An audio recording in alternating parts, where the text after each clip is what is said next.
Welcome to Revita Health and Wellness Show. I'm Francie Marie, your host, and today Dr. Peter Fatinos is here.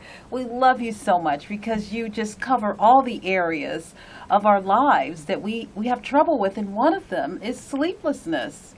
I mean, many Americans they're waking up in the middle of the night. It's one of the most common issues that most Americans have, and people across the world actually. I've been dealing with that. That's probably one of the top 3 or 4 things people come in to see me for. So. Right. And are there different types of sleeplessness? Like there's sleep apnea. We've all heard of that. Yeah. So how do you categorize that? Well, see, I take it into 3 different categories when people come in to see me. There's the people that have a difficult time initiating sleep, falling asleep. Okay.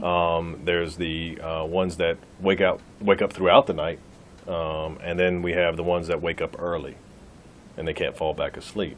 And there's people that are not in a vacuum, that purely they just don't fall asleep and they can sleep through the night when they do fall asleep. They have a combination of all 3 types is the most likely scenario for most people. So how are we, would you call it sleeplessness a disease? How do we contract this condition? Well, it's a symptom of possible diseases because there's different causes for sleeplessness. One of the most common causes that I see, especially a lot of people that come in to see me in their late 30s, early 40s, is stress.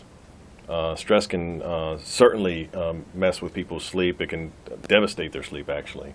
If you're noticing you're waking up around 3 a.m. in the morning, bright-eyed, can't fall asleep, that's more than likely stress hormone. And most people are good judge of what's going on in their life and can tell me, hey, yeah, I noticed my stress has gone up a little bit more. I got a new job, or they fired 3 people, now I got to do all their jobs, basically, kind of thing.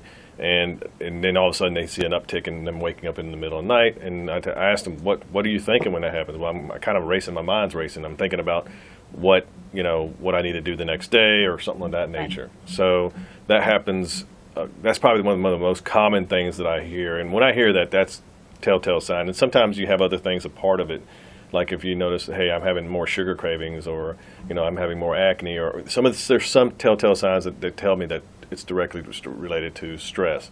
The other reason is hormones. If your progesterone, especially in females or women, is going down, which happens when you start going in later in life, in your 30s, late 30s, early 40s, you'll start noticing that's one of the major hormones that starts dropping in women.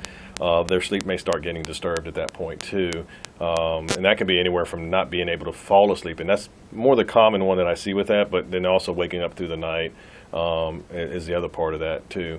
One of the most common hormones that can be an issue with sleep in men and women is testosterone. So if testosterone's off, you're not going to get quality of sleep. And then there's some other things like melatonin is one of the most is the sleep hormone, and it's in that